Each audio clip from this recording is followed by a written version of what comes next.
بینەرانی خۆشەویستی بەرنامەی کۆمەڵە سوڕاوان سلااوان لێبێت.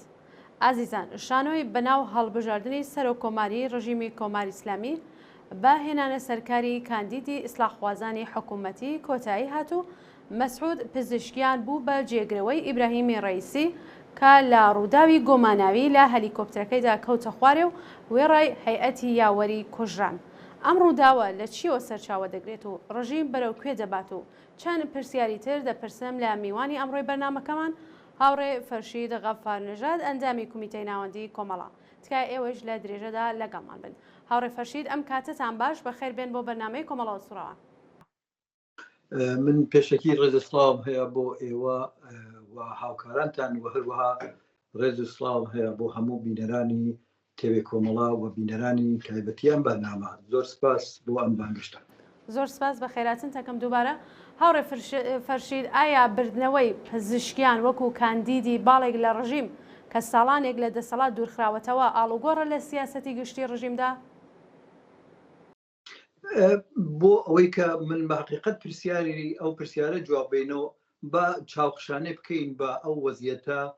لە چە وەز و شرایەتێک و هەلومەرجێکە ئەو هەڵبژاردنە ئەنجام دراوە بە هەرحاڵ ئەم گاڵتەجاری هەڵبژاردنە لە ئێرانە دەستی پێکرد. هەروە کە ئەزانن چەند شت هەیە کە نابێ ڕەچاوی نەکەین کاتێ باسی هەڵبژاردن نەکەین.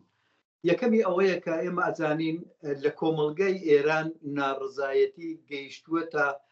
ڕادێکی یەکجار بەرز و ئێمە ڕۆژانە ئەم ناڕزایەتیانە ئەبینین. ئەگەر حتا باسی ئەوە نەکەین کە لە زوتنەوەی ژینایە زوتنەوەی ژنجیان ئازادیە حتا لەو تێپەڕبین ئێمە هەر ئەمڕۆ دەیان مرکزی تەولیدی کرێکاری و هەروها پەرستاران بانشەستگان دووە معەلمان و چین و توێژی جۆراوجۆری کۆمەڵایەتی ناڕزایەتی گەیشتووەتە ئاستێکی یەکجار بەرز لە کۆمەڵگەی ئێرانە و ئەم ناڕزایەتیانە گەیشتووەتە وەزعیەتێک کە جمهوری ئیسلامی ئەیەوێت تەدابیرێک یا ئەیەوێت بە نەوعێک بەخشێک لەم ناڕزایەتیانە بە نەوعێکتر جواباتەوە کە دوجار من لێمە سەری لە لایکەوە ئەو ناڕزایەتیانە گەیشتووەتە ئاستێکی یەکجار بەرز و هەمومان ڕۆژانە شایەتین. شتێکی تروا لە ئێرانە شاراوە نییە وەزعیەتی اقتصادی ئێران وەزعیەتێکی یەکجار نالەباری اقتصادی لە ئێرانە هەیە تەوەڕۆم گەیشتووەتە ئاستێک کە ئەمڕۆ تەک بەیانیە هیچ تەزمینێک نییە. شتومەت هەموو شتێک گەیشتووەتە ئاستێکی یەکجار بەرز و لە کڕین نایە. ئەو دەستمۆزدانەی کە ئەو حەقدەستانەی کە ئەمڕۆ لە ئێرانە هەیە حالە چەند بەرابەر ژێر خەتی فەقر و لە جامعەی ئێرانە شرایەتێک پێشاتووە کە لە باری اقتصادیەوە وەزع زۆر وەزعی خەڵک ژیان و معیشەتی خەڵک زۆر نالەبار و زۆر وەزعێکی خراپە. وەلفێکی تریش وە ئەبێ جمهوری ئیسلامی ئەبێ بیری کاتەوە سەرڕایتەوە ئەو وەزعە وەسیعترین نرخی تەوەڕمی بێکاری لە ئێرانە وجودی هەست. بێکاری بێداکات لە وەزعێکات لە شرایەتێکا کە ملیۆنها ئینسان بێکار و بێئیشن. حتا ئەگەر ئێواسی ئەویشمان کردیتر سەرحی حەقدەستەکان زۆر لە خوارەوە و ئەوان ئەو زەختە زۆرە کە ناتوانن معیشەتی خۆیان لەو کۆمەڵگای کە ئەو ئەزمونە اقتصادی و ئۆکۆنۆمیە ئەو ئەزمونە ئەو بحرانی اقتصادیە کە وجودی هەست جابگا بەوەی کە ئینسان لە کۆمەڵگای ئێرانیش بێکار بێت. بێکارێکی وەسیع هەیە. لەلایەکترەوە ڕەوابەتی ئێران لە منتەقا ئەگەر ئێران تا چەند ساڵ لەمەوە پێش وەزعیەتێکی بوو کە بە هەرحاڵ هێزەهای نیابەتیکی بوو ئەهرم فشارهایەکی دروست کرد بوو لەو باریشەوە زۆر وەزعی ئێران بەرحاڵ لە وەزعێکی خراپە هەیە. ئەوەی کە تا چەند ساڵ لەمەوە بەر وەکو ئەهرم فشارێک لەسەر وڵاتانی غەرب لەسەر وڵاتانی تری دنیا بەکاریە هێنا. لەو بابەتیشەوە زۆر وەزعیەتێکی خراپ و نالەبار لە هەمان کاتە لە سەدحی جیهانیە بەتایبەت لەگەڵ غەربە شرایەتێکی یەکجار بحرانی هەروەها کە مەسەڵەن لەم ڕۆژانە ئاگادار بووین ئەوە کانادا و یەک دوو وڵاتی تر سپای پاسدارانیان هاوردەدا و لیستی تۆریست هەر بەو جۆرە لەباری بینالملەلیەوە لەباری مناسباتی لەگەڵ غەربە وەزعێکی نالەبار و وەزعێکی یەکجار خراپی هەیە سەرەڕای هەموو ئەوانە ئەگەر لە بیرمان بێ لە هەڵبژاردننی پێش و ڕژیم یا بە واتەیەکی تر با بڵێن خامنەی و بەیتی ڕاهبەری و سپای پاسداران حتا ڕێزشی ناوخۆیان ئەوەندە زۆر بوو بە قەوڵی خۆیان یەکدەستیان کردە و نزیکەکان خۆیان حتا بەشێک لەوانیشیانە لە دەسەڵات و لە کاروباری وڵات وەلانە و بە قەوڵ خۆیان یەکدەستیان کردە و بە هەموو ئەمانەوە ئالەم وەزعە لەو شرایەتە هاتن گاڵتەجاری هەڵبژاردن سەرای ئەوە لەوە بگوزەرین کە ئەو بە ئەسلاح کوشتنی یا بەرحاڵ لە بینچوونی ڕئیسی و دار و دەستەیەکی ناو ئەو هەلیکۆپترە ئەوە خۆی گوماناوی بوو لەکوێ بوو بەرحاڵ سەرڕای هەموو ئەوانە لەو وەزعیەتە ئەم گاڵتەجارە بەرحاڵ هاتە پێشەوە و دەستیان کرد ئایا بە نەزەر من پرسیارەکە ئایا ئەم کابینەی تازە کە ئەمڕۆ بە ناوی ئیسلاح تەڵەب هاتووەتە ئاراوە هاتووەتە کار ئەتوانێت ئەم چەند خاڵەیەکە کە زۆر لەوە زۆرتر و بەرینترە بەربڵاوترە کێشەکانی حاکمیەت و ڕژیمی ئێران ئایا ئەتوانێت بەڕێی من ئەمەش ناتوانێت یارمەتیان بدات بە کورتی ئەواڵم کە ئەم گاڵتەجاڕیشە بە هەموو ئەو ئەخبار و ئەو خەبەرانەوە کە تەنانەت لەلایەن خۆیشیانەوەیەت ئەبینین کە بە قەوڵی خۆیان ئەڵن 60% لەو کەسانە کە واجدی شرایط بوون بۆ ئەوەی کە لە هەڵبژاردن ئەوان بەشداریان نەکردووە بایکوتیان کردووە و بەرحاڵ جوابی ڕۆدیان بۆەوە داوەتەوە ئالەم وەزعا ئەم گاڵتەجاڕە بەڵێ زۆر سپاس هاوڕێ فەرشید خۆشتان باستان لە یەک دەستکردنەوەی دەسەڵات کرد هەروە کە ئاماژتان کرد پێتان وایە بۆچی ئەم بەناو هەڵبژاردنەوەها پاشەکشەیەک بە باڵی پاوانخوازی ڕژیم دەکات کە نزیکترین کەسەکانی خامنەی وەکو قاڵیباف و جەلیلی بکات بە قوربانی و سووکیان بکات بەڕای ئێوە بۆچی وا بووە بەڕێی من بە تەواوی ئەو شتانەوە کە من لە پێشا باسم کرد ڕژیم ئەیەوێت بە وعدە و وعید و بە تەوەهوماتێک کە گۆیە ئەم باڵەی کە بە ئەسلاح من بە ئەسلاح ناوی ئەوەم ڕفۆرم خواست ئەوێت جارێکی تر ئەم تەوەهمە لە خەڵکە دروست بکات کە ئەمانە مشکلاتێکە ئەگەر ئەم نەوعە بەرحاڵ ئەسلاح خوازانە بێنە سەرکار ئەتوانن بەرحاڵ دەرفەتێک بن بە جمهوری ئیسلامی بۆ حاکمیەتەکەی و هێندێک لە خەڵک ئەو تووشی ئەو تەوەهمە بن بەڵام واقعیەت چییە؟ واقعیت ئەوەیە ئێمە لە 96 و 98ەوە وەختێ وتیان ئیسلاحگەرە ئوسوڵگەرە دیگەر تەمامە ماجرا بە قەوڵی فارسی بۆ معناکە ئیتر هیچ تەوەهمێکمان نییە خۆ ئیسلاح تەڵەبەکان لە دەورەی خۆیشیە توانیان دوو دەورە هەم خاتەمی و هەم ڕۆحانی دوو دەورە حاکمیە بەدەستەوە بگرن ئایا واقعەن هیچ ئاڵوگۆڕێک لە ژیانی خەڵک بەوجود نەهات بەڵام جمهوری ئیسلامی یا خامنەی و بەیتی ڕەهبەری خۆیان تاقی کردەوە لە هەڵبژاردن بە ئەسڵا گاڵتەجاری هەڵبژاردننی ڕئیسی کە هەمومان نەزانین گاڵتەجارێکی وەها بوو کە هیچ شتێک لە دموکراسی حتا بەناو کە خۆیان ساریەکەن هەڵبژاردنەی کرا ڕئیسیان هێنا سەر لەو کاتە هاوردیان بە قۆڵ خۆیان کردیان بە یەکدەستبوون ئەوانەی کە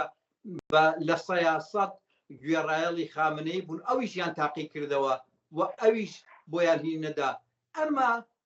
حاڵە شتێکیان کرد گۆیە تەوەهمێک لە ناو خەڵکا بە وجود بێرن کە بتوە خەڵک بەوە قەناعەت پێ بکەن کە لە فکری ئەوە هەین بتوانین ئیسلاحاتێک دروستکەین ئەوە مەجال ئەدەن و بۆ جمهوری ئیسلامی قوربانی کردنی هەر مهرێک بۆ ئەوەی کە بتوانن دەسەڵاتی خۆیان بپارێزن بە تایبەت خامنەی و بەیتی ڕەهبەری و سوپای پاسداران ئەسڵەن شتێکی زۆر عادی و شتێکی زۆری نەیە. من لە تووری مێژووی جمهوری ئیسلامیە بینیمانە کە چۆن بەهەرحاڵ لە دەورانهایی جۆرا جۆرە قوربانیهایەکیان لە خۆیان داوە فقط بۆ ئەوەی کە بتوانن حاکمیت خۆیان یا بەو نوعە بەشێک لە متەوەهمین لە جامعە بەلای خۆیانە ڕابکێشن. ئەمەش هەر ئەو سناریۆیە ئەگەر بگەڕینەوە بۆ دواوە کەسێک کە مۆرەی ئەسڵی جمهوری ئیسلامی و دائیمە دەستی ڕاستی خومەینی بوو هەر لە ئەوڵی بەسەرکارهاتنی جمهوری ئیسلامی بوو ڕەفسەنجانی ئاوا بخۆی لە ناویان برد کردیان بە قوربانی. منزورم ئەوەیە بێژم جمهوری ئیسلامی بۆ بانەوەی دەسەڵاتی خۆی هەر قوربانێک ئەدات بە مەرجێک ئەو نظامە حەفز بکات. بەڵێ کاک فەرشید لە بەشێ لە پرسیارەکەی پێشوویشتا جوابتان داوە کە بە هاتنەوەی پزیشکی ناتوانێت هیچ فریاد ڕستێک بێتەوە ڕزگاری بکە. پێت وایە ئەو وەزعیەتەی کە ئێستا هەیە ئایا دوای انتخابات ئەتوانن بەم هاتنە سەرکاری پزیشکیان ئاو گۆڕێ دروست بێ ڕزگاری کا لە وەزعیەتێک کە هەم لە منتەقە هەیەتی هەم لە ئێران؟ دەنی ئەگەر مێژووی جمهوری ئیسلامی بێرینە بەرچاو بحرانی اقتصادی لە جمهوری ئیسلامیە بحرانێکی بنەڕەتی و ئەتانم بێژم بحرانێکی ساختاریە لە جمهوری ئیسلامیە. جمهوری ئیسلامی ناتوانێت و لە ماهیەتیان نییە بتوانێت بەو چوارچێوە و ئیمڕۆ توانێتە حەبزیکە وەکو ئەوانەی کە لە دەسەڵاتدا هەن ڕاندخاری دزی بە ملیاردها دزیکردن و ڕاندخاری و فێڵ و تەڵەکە و ئەنواعی بە هەرحاڵ اختلاساتێک کە گشتیشیان لە یەک خەبەریان نست هەر بگەڕینەوە سەرمێزی 6 نەفەری بە ئەسڵاح کاندیدی هەڵبژاردن ئەگەر بینە سەر بەحسەکانی خۆیان چاو لێ بکە هەموویان پەتێکشتیان یەکترینیان خستە سەر ئاو بەو معنە پەتەیان خستە سەر ئاو زۆر لە بەحسەکانیان ئاشکرا بوو کە ئەم بزی کردووە ئەو یاکە اختلاسی کردە ڕاندخاری کردگە ئەم وای کرد ئەو فڵان کاری کرد و هەموو ئەوانە سابقەی جمهوری ئیسلامیە هەر ئەمانە بوون خۆ حاکمیەتی جمهوری ئیسلامی لە 45 ساڵی ڕابردووە هاوردووە تا ئێرە هەر ئەم کەسەی کە ئەمڕۆ هەڵبژار بە قەوڵ بە ئیستلاح لە ئەم گاڵتەجارە لە ناو سنۆقا دەراتکە ئەوەڵین قسەی کە یەکات ئەڵێت زۆر سپاسی خامنەی یەکەم کە لە ناو سنۆقەکانە منی دەرهێنا معنای وازەحە کە ئەسڵ مەربوط نییە بەوە کێ دەنگیدایە کێ دەنگ نەدار کێ هەڵبژاردن بکایە کێ نەبێ یا کێ بڵاخەرە بەشداری بکات مەمەزور وەسا ئەمانە گشتیان لە کاسەی دەخۆن و هەموویان مشتەرەکن لەوەی کە چۆن ئەم حاکمیەتە بپارێزن هەر ئەم کەسە ئەگەر پەروەندەی دەورانی تەبرێزی کە ئێمڕۆ لە ماسمێدیا و لە ئەنواعی بەسڵا کاناڵهایەکی ئەخبار و ئەوانە باسەکردێت سابقەی ئەم وەکو ئینسانێک کە بەهەرحاڵ باعثی قەتڵی دانیشتجووانێک بووە کە بە قەوڵی خۆی ئیسلامی نەبوون هەر ئەم کەسە بووی تر هەر پزیشکیان بووە پزیشکیان یەکی لەو کەسانە بووە کە هەتا هاتووە ئیستیژ ئێژێ من هەر پەیڕەوی خەتی ئیمام کام ئیمام ئەو ئیمامەی کە ئێمە ئەزانین باسڵا قەتڵ عامهایە کە لە دەورانی ئەویش لە دەهەی 6 بوو و بەرحاڵ ئەنجام دریا قەتڵ عامی زیندانیانی سیاسی و ئەنواعی ئەو شرایطە دیکتاتۆری و خەفەقان و کوشتن و بڕین و ئەعدام و شکنجە و هەموو هەر ئەمە بوو بە مەحزی ئەوە هەڵە بژێردێت ئەچێت بەرحاڵ لەسەر قەبری خومەینیەوە ئەڵێت من هەر پەیرەوی ئەو خەتەم بە پەیرەوی ئەو چوونەم بۆیە شتێک بەناو ئیسلاح تەڵەبی من لاوەڵ ئیشارەم پێ کرد شتێک بەناو ئیسلاح تەڵەبی وجودی نییە کە بە ئیسلاح ئەمڕۆ خەڵک دڵی بەوە خۆش بکات بۆچی بۆ ئەوەی کە سەرۆکی ئیسلاح تەڵەبەکان خۆی 8 ساڵ حکوومەتی حاکمیەتی کرد و ئەگەر لە بیرمان بێت ئەخبار بە فاصلەی 2 مانگ کەمتر لەوەی کە لە ڕیاض جمهوری نەمێنێ ئاغێ خاتەمی وەرەقی قانونی ئرشاد و حجابی ئیسلامی ئەو ئیمزا کرد. ئەگەر حافزەی تاریخی نییە خۆی ئمڕۆ ئەسنادەکەی موجودە. ئەمانە هەر هەمان باسڵاح دەسەڵاتن کە جمهوری ئیسلامی 45 ساڵە خەریکە کاری پێکات، بەڵام هەمیشە وەکو نیرویەکی زەخیرە دائەنرێن بۆ ئەوە بتوانن لە ئەم شەرایطە بوحرانی ناڕزایەتێکی وەسیعی عمومی، بوحرانی اقتصادی ئەمیق، نرخی بێکاری وەسیع لەسەرە و منزەویبوونی ڕژیم لە دنیای دەرەوەی خۆی و بەرحاڵ ئێستا ئەگەر لیستێک بێرین ئەبینین تەواوی سەرانی جمهوری ئیسلامی بە زۆرترین ئامار هەمویان ئەمانە تەحریم کراون و ئێستاش پاسداران تەحریم کراوە. یانە گەرەکمەوە بێژم نە ئیسلاح تەڵەب، نە ئوسوڵگەرا، نە هیچ بەرەیەکی تر بتوانێت جمهوری ئیسلامی ئەو شەرایەتە و ئیمڕۆ لە جامعە وجودی هەست بتوانێت بە ئەسلاح لێ بگوزارێت وجودی نییە مەگەر انقلابێکی تودەیی و کرێکاری لە ئێرانە. وەلا ئەوانە ناتوانن ئەم بحرانە ساختاریەی جمهوری ئیسلامی بحرانێکی اقتصادی ساختاریە لە بنەڕەتەوە لە جمهوری ئیسلامی دەرگیریە هیچ کەسێک نە شەخص نە هیچ دار و دەستەیەکی ناوی خودی ڕژیم ناتوانێت چارەسەری بکات مەگەرەوە انقلابێک بنەڕەتی لە جامعەی ئێرانە ئەتفاق بکەوێت. بەڵێ زۆر سپاس کاک فەرشید بە هەموو ئەو تەقەلوباتەی ڕژیمەوە کە هەموو شتێکی زەربی سێ کردووە، بەڵام هێشتا نزیکەی بە 70% خەڵکی ئێران بەشداری ئەم شانۆگەریان نەکردووە. ئایا ئەمە سەرکەوتنێکی گەورە بۆ بەرەی خەڵکی ناڕازی نییە بەڕای ئێوە؟ بەڕای من یەکشت زۆر مهمە. حتا لە قسەکانی ئەخیری پزیشکیارە هێژێت ئەڵێ ئێمە بە تواو و ئامارە و ئەگەر بێرینیە سەرواقع شاید 40% باسەکان. ئەڵێ من کە هەڵبژێردراوم شاید کەمتر لە 20%یش لەم جامعە ڕێیان بە مندا بێ. ئەمە یەک واقعیەتە. خەڵک بەم گاڵتێ هەڵبژاردنەی کە لە ئێرانە کردیا من ئەتوانم تەوسیفی بکەم بەو نەوعاکە ڕەئی و بایکوتکردن و حزوریان نەبوو لە انتخاباتە لە واقع ڕەئیان بە نابودی جمهوری ئیسلامیدا. یعنی لە جامعەیەکە کە حتا بە ئاماری خۆیان ئەگەر بێژین 30% بەشداری کرد ئەکسەریەتی جامعە یعنی لە 170 بە جمهوری ئیسلامیژە ئێمە هەر تۆمان ناوێن نە بە ئیسلاح تەڵەب نە بە ئوسوڵگران نە بە هیچ ناوێکی ترەوە. لە واقع توانین ئەمە بێژین ئەم لای قەزیەکە ڕەفراندۆمێ بوو بۆ نەمانی جمهوری ئیسلامی. بە ڕێی من ئەمە ئەتوانێت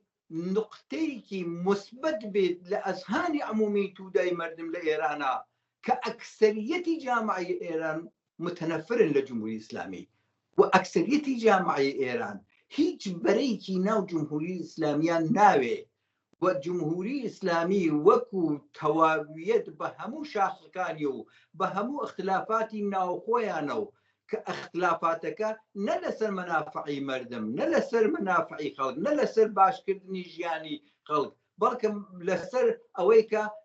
دیدگاهای جۆراجۆر بۆ حەفزی نظام بە قەوڵخۆیان ئەم دیدگا اختلافیان بە یەکەوە و ئەم اختلافاتە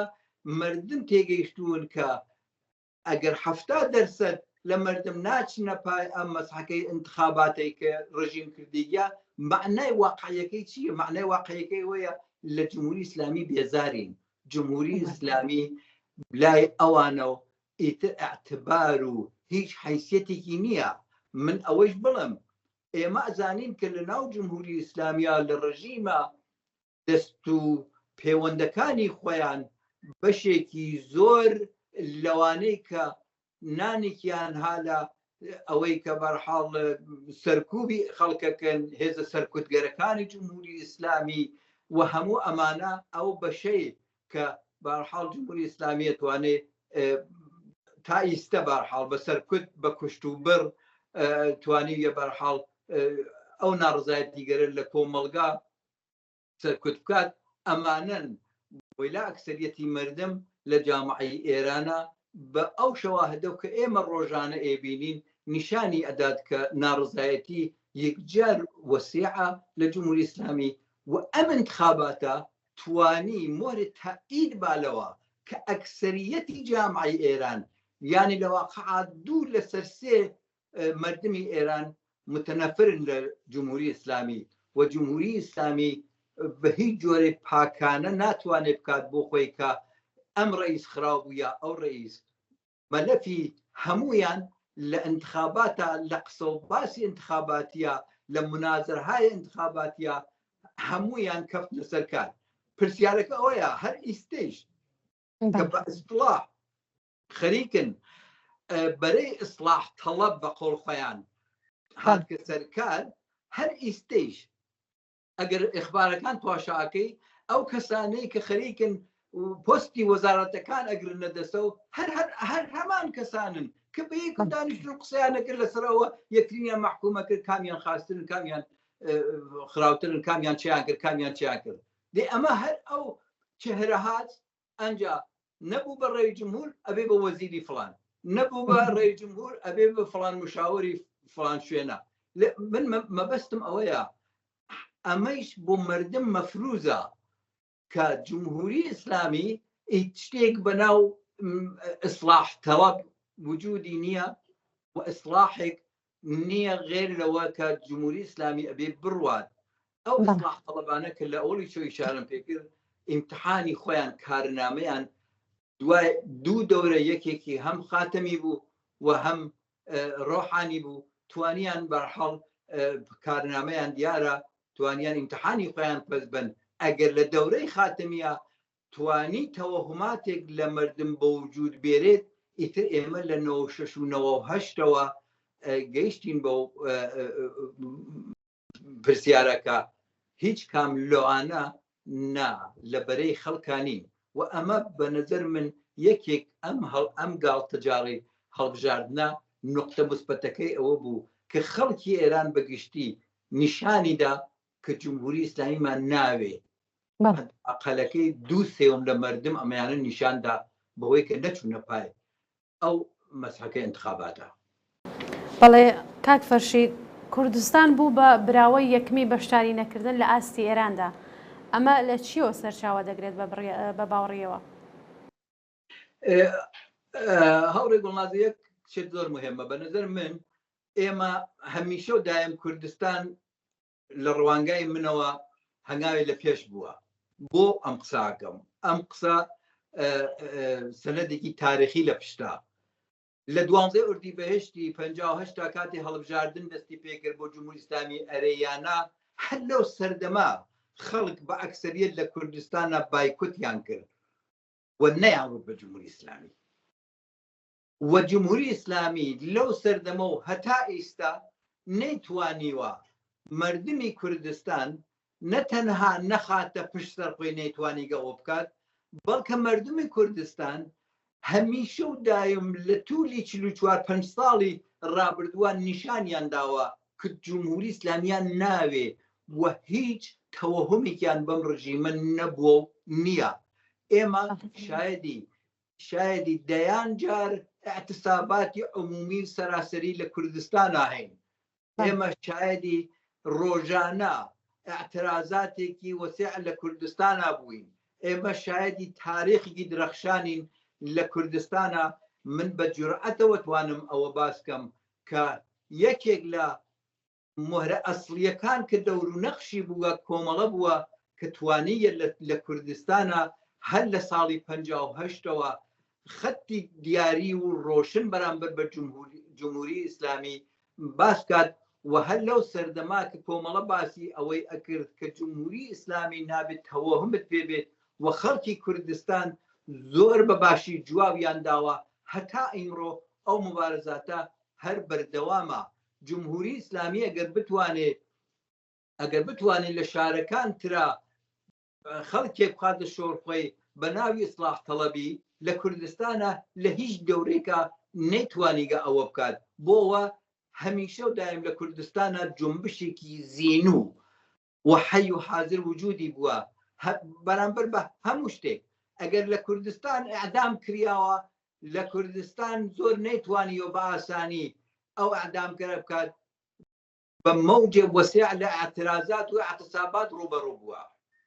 لە کوردستان جمهوری ئیسلامی نەیتوانیگە ئەو شکڵە حجابی ئیجباری کە لە بەشێتر لە شارەکانی ئێرانە داسەپێنێ بەسەر خەڵکە جمهوری ئیسلامی نەیتوانیگە ئەوە بکات جمهوری ئیسلامی لە 44 ساڵی گذشتە ئەتوانین بێژین کوردستان حکوومەتی نظامی بووە ملیتاریزەکردنی کوردستان خود بخودی نییە بە دلیل ئەوە جنبشێکی زیینە بوو حەی و حاضر هەمیشە و دایم لە کوردستانە بەرامبەر بە جمهوری ئیسلامی بووە و هەمیشە بەشێک زۆر لە نیروهای سەرکوتگەری جمهوری ئیسلامی لە کوردستانە و کوردستانی ملیتاریزە کردە بۆیە وەختێ باسی کوردستانەکەین ئەگەر باسی جنبشی ئەخیر بکەین خۆی سەنەدێکی واقعیە لە جنبشێکی زیینک و ڕۆژانە لە کوردستانە جنبشی ژینە یا ژیان ئازادی کە جێرەقەکانی لە کوردستانە دەستی پێکرد و لە ماوەیەکی زۆر کەمە لە کوردستانە شارەکانی هەموو کوردستان پەرێسن و تەشەنەی کردە بەقیە شارەکانی ئێران و هەروەها بەخشی وەسیع لە دنیا و لە بەرحاڵ کشوەرهایەکی جۆرا جۆرا بۆیە هەمیشە و دایم جمهوری ئیسلامی ئەزانێت کوردستان متەوەهم نەبووە بە هیچ انتخابات بە هیچ هەڵبژاردنێت و هیچ وەختی جمهوری ئیسلامی مەقبولیەتی لە ناو خەڵکی کوردستانانە نەبووە و جنبشێکی چەپ عەداڵەت خوازی ئازادی خوازانە لە کوردستانە هەمیشە و دایم بەردەوام کارەکات فعالیەتێکات با تەوەجۆ بەوەی کە باسم کرد کە ملیتاریزە بووە وەسە وڵاتێک کە هەمیشە و دایم حکوومەتی نظامی بەسەریە و زاڵە بەڵام ئەوەی باوجود ئەو هەموو سەرکوبە نەیتوانیگە بۆیە لە کوردستانە ئەتوانم بێژم جمهوری ئیسلامی هیچ پایگایەکی نەتەنها نییە بەڵکە ئیسباتەکەی هەر ئەم هەڵبژاردنەی ئاخرە کە لە ناو کوردستانە کەمترین ڕێژە و ئەوەیش ئەتوانین منتەسەبی بکەین بە هێزە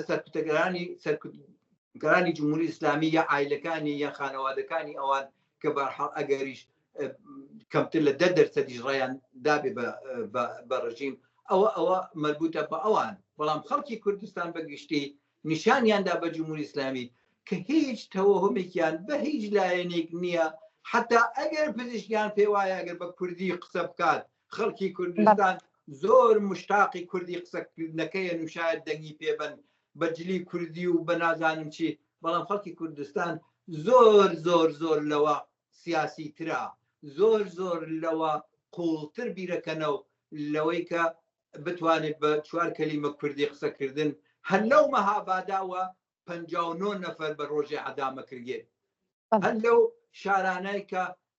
بە لێشا و جوانەکانیان ڕۆژانە ئەگیرگن تاقیبن کوردستانێک کە بە مەحزەوە ڕۆژی ئەوەڵی ماهمێ نزیک ئەبێتەوە چالاکوانی سیاسی و کرێکاری و چەپ ئەیان خەنە سجن ئەیانگرن لە زیندان ئەیان بن دەست بەسەریانەکەن مەبادا ئەوان بتوانن ئەوەڵی ماهێمەکان بە جوانی بۆ نەبەرەوە بۆیە جمهوری ئیسلامی ئەوە باشە زانێت کە کوردستان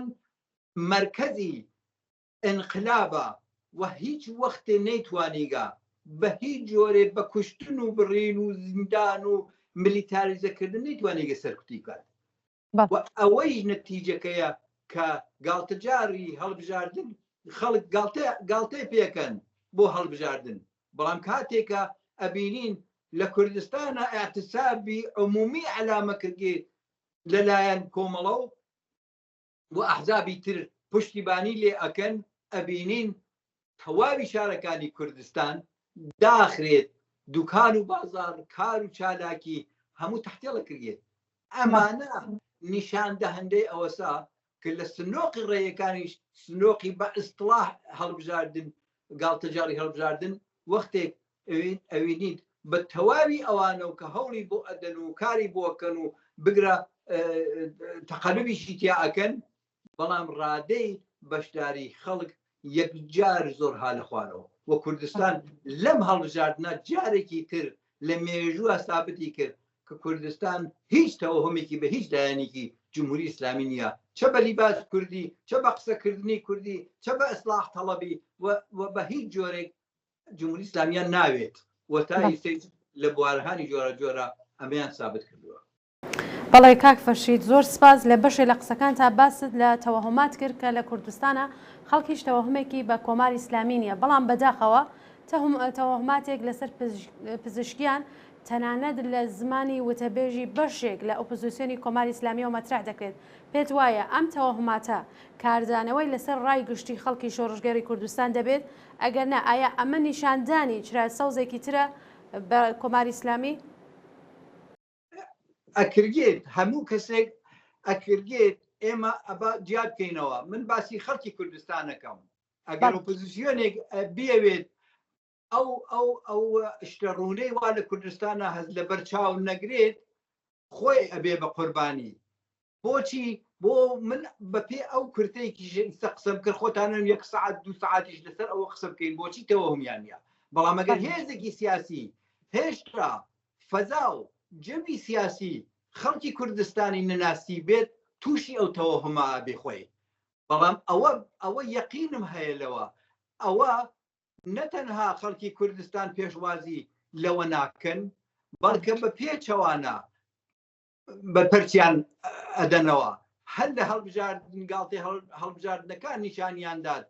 کە هیچ حزب و لایەنێ ناتوانێت بەوان بسەلمێنێت کە جمهوری ئیسلامی بە ئیسلاح ئوسوڵگەراکان یا ئیسلاح تەڵەبەکان جیاوازیان هەیە و ئەگەر ڕێی بین بە ئیسلاح تەڵەبەکان گوایە باشترە بێت خەڵک لە کوردستانە ئەوەی ڕێی یا لاواقع ئەو هەڵوێستە ئەگرێت کە ئێبینێت لە 44 ساڵی ڕابردووە ئەو هەڵوێستانە بە قسەی من و بە قسەی ئەو حزب و بە قسەی ئەو یاکە نییە ئەوانە واقعیەتێکی عینیە لە جامعە وجودی هەز ئیسلاح تەڵەبێک کە پێ وایە هەر ئەم پزیشکیانە لە مساحبەی کاکەکاتە جوا و ئێجێ قەیناکە ئەگەر جوانەکانیش ئەعدامەکەن قەیناکە با گۆڕەکانیان دیاری بێت یعنی منزورمە هەسا نەفسی شتەکە مردمی کوردستان بەرامبەری وێساگن ئەویش ئەعدامە ئەعدام بۆ ئەعدامی ئینسانهای سیاسی ئەعدامی کرێکارانێک کە بۆ مافی حەقی خۆیان حەقی ژیانی خۆیان حەقی کار فعالیت بۆ ئەوانە ئیمڕۆ بە ناوی ئەمنیەتی ئەیانگرن بەشێکیان زیندان و شەلاغ و شکنجە و ئەعدام و بۆ گرتنی مەراسمی ئەوەڵی مایمێ ئەعدامکردن خەڵک ئەمە ئەبینێت ناتوانێت هیچ حزبێکی سیاسی حاشا لەم وەزعیەت و شەرایەتە بکات کە خەڵکی کوردستان لە 44 ساڵ و 45 ساڵی ڕابردووە بەسەریانە هاتووە بۆیە ئەگەر حزبێکی سیاسی نەلەوەی کە نەتەنها ناتوانێت خەڵک بەوە متقاعد کات کە ئەمانە باشن بەڵکە خۆی ئەچێتە ژێر پرسیاری خەڵک و یەک هەدەفە توانێت بنوێنێت هەر لە سوعالەکەیشی ئێوە بوو ئەوان مەنافعی خەڵکی کوردستان ڕەچاو ناکەن بەڵکە مەنافعی حەزبی خۆیان لە بەرچاوە و لە پێشە و شاید چرا سەوزێ بێت بۆ ئەوەی کە ئەوانیش بتوانن لەم چرا سەوزە بە هەرحاڵ حزبەکەی خۆیان بە نەوعێک حزبەکەی خۆیان بکەن بە قانونی و بکەن بەژێر چەپۆکەی ئەم ڕژیمە و ئەم دەسەڵاتە و ئەم نظامە ئەگەرنا خەڵکی کوردستان نەتەنها تەوەهمیان نییە نەتەنها تەوەهمیان نەبووە بەڵکە بە قسەی هیچ حزبێک ناتوانن ئەو واقعیەتانە کە ڕۆژانە زندگیان تیا کریا و ئیمڕۆ جوانەکانیان هان لە زیندانە ئەمە بەچە پاساوێک ئەتوانێت پاساویکەی ئەگەر ئاڵای پزیشکیان تێتەێنە قسە ئەکات ئەڵێ قەیچیەکە ئەدامیان کەن بەڵام بێژن پیان قەبرەکەی هالەکوێ ئەمە ئایا واقعەن ئەگەر بگەڕینە سەر مێژووی خەباتی خەڵک لە کوردستان ئایا واقعەن چەندێک هەوڵیان داوە لەبەر زیندانەکانە لەبەر ئەوەی کە جمهوری ئیسلامی ئەگەر شەوێک گەرەکی بووە کەسێ عەدام کات هەزاران کەس بەر زیندانەکانیان گرگە بۆ مخالفت بکەن بۆ بەری پێ بگرن لە هەندێک جاریشە دەستکەوتیان بووگە بە سەرکەوتووی گەڕانەوە خەڵک دژ بە ئەعدامە دژ بە ئەوە نییە ئەگەر حەزبێک پێ وابێ پزیشکیان کە هاتکە سەرکار مخالفی ئەعدامە مخالفی کوشت و بڕە نەخێر پزیشکیانیش موافقی ئەعدامە پزیشکیانیش موافقە کوشتنی ئەو کەسانی کە لە باری سیاسی و جیاواز بیرەکەنەوە بەڵام ئەو فقط موافقی ئەوەیە کە لاقل بێژن قەبرەکانیان ئەمەسا بۆیە هەر حەزبێک سیاسی بە کورتی ئەگەر ئەوە بکات چاڵ و قەبری خۆی کەندووە لە بزوتنەوەی شۆڕش گێڕانە و چەپ لە کوردستانە و بە نەزەر من کڵاوی دیاوە سەر خۆی بەڵێ کاک فەرشید زۆر سپاس بۆ ئامادەبوونت پرسیارەکانم کۆتایی پێهات ئەگەر پێتان وایە شتێک هەیە کە من لێ ئێوەم لە پرسیەوە یام ئێوە ئاماژەتان پێ نەکردووە فەرموو نەخێر زۆر سپاس دەکەم زۆر سپاس کە منتان بان کرد بۆ ئەو قسە و باسە هەر بژین ماندوو نەبووینتان لێکەم دەستان خۆش لێ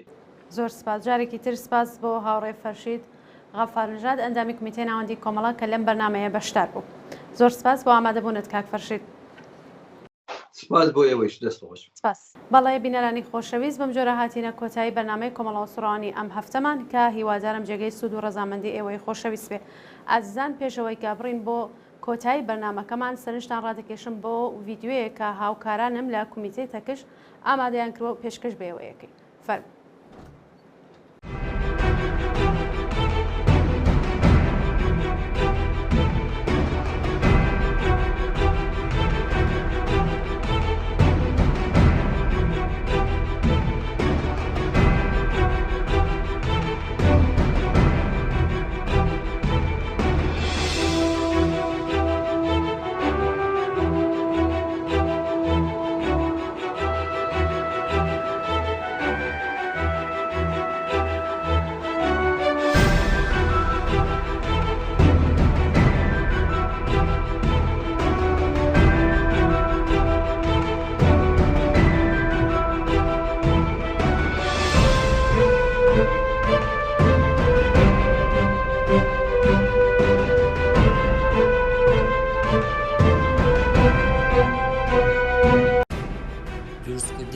ئەکاونتی نادیار و سەلامەت لە تۆڕە کۆمەڵایەتیەکاندا. یەک لەو شوێنانەی کە دەربڕینی بۆچوون و بیر و باوەڕ لە تۆڕە کۆمەڵایەتیەکان دەبێتە هۆی دەستگیرکردنت بەکارهێنانی ئەکاونتێک بە ناوێکی ساختە لە تویتر و ئینستاگرام و فەیسبووک و تۆڕە کۆمەڵایەتیەکانی دیکە دەتوانێت چارەسەرێکی باش بێت بۆ چالاکی سەلامەت لەم بوارەدا. هەرچەندە ئەمە بەسوود بێت ئەگەر ئامۆژگاریە ئەمنیەتیەکان جێبەجێ نەکەیت ئاشکرابوونی ئەکاونتی ناوی نادیارەکەت دەتوانێت مەترسیەکی جددی لەسەر ئاسایشت هەبێت. بۆیە ئەگەر بە نیازی کردنەوەی ئەکاونتێکی نوێ بوویت ئەم دەقەی خوارەوە بە وردی لەبەرچاو بگرە. یەک لە کاتی دانانی ئەکاونتی بەکارهێنەری نوێ ئاگادار بە هیچ کام لە زانیاریە ڕاستەقینەکانت وەک ناو و ئیمەیل و بەڕواری لەدایک بوون و هات بەکار نەهێنیت. بەڵام ئەو زانیاریانەی داخلی دەکەیت لە بیرت بێت بۆ ئەوەی بتوانیت ئەکاونتەکەت وەربگریتەوە ئەگەر پێویست بوو. باشترە تەنها ئیمەیل بەکاربهێنیت بۆ تۆمارکردن و دروستکردنی ئەکاونتی نادیار. بەڵام ئەگەر دروستکردنی ئەکاونت پێویستی بە هەبوونی ژمارەی تەلەفۆن هەبوو دەتوانیت ژمارەی مەجازی بەکاربهێنیت. تێبینی هەرگیز نابێت ژمارەی تەلەفۆنی ئەسڵی خۆت بەکاربهێنیت بۆ دروستکردنی ئەکاونتی نادیار. هیچ کام لە وردەکاریەکانی چوونە ژوورەوە ناوی بەکارهێنەر و وشەی نهێنی لە مۆبایل یان کۆمپیوتەری تایبەتی خۆتدا هەڵمەگرە بۆەوەی ئەگەر هەژمارەکەت کەوتە دەستی هێزە ئەمنیەکان ئەکاونتی نادیارەکەت لەلایەن ئەوانەوە نەناسرێتەوە. هەروەها وریابە لە پەیوەندیکردن لەگەڵ ئەو کەسانەی کە نایان ناسیت و دەزانیت کە زۆربەی کات دەستگا ئەمنیەکان هەوڵ دەدەن بە ئەکاونتی ساختە پەیوەندیت پێوە بکەن، بە تایبەتی ڕەگەزی بەرامبەر بە ئامانجی ناسینەوەی ناسنامەی ڕاستەقینەی تۆ. لەبیرت بێت زانیاریەکانی ناسینەوەی کەسی لەگەڵ کەسدا هاوبەش نەکەیت، تەنانەت ئەو کەسانەی کە هەست بە نزیکیەکی زۆر دەکەیت لیانەوە. ئەگەر بەنیازی دروستکردنی ئەکاونتێکی پاک و بێناو و ساختە لە تۆڕە کۆمەڵایەتیەکان بۆ خۆت بوویت، زۆر گرنگە هەمان ئیمێلی پاک و خاوێنی نوێی کە دروستت کردووە بۆ دروستکردنی ئەکاونتێکی پاک لە تۆڕە کۆمەڵایەتیەکان بەکاربهێنیت بۆ ئەوەی گوماناوی نەبیت.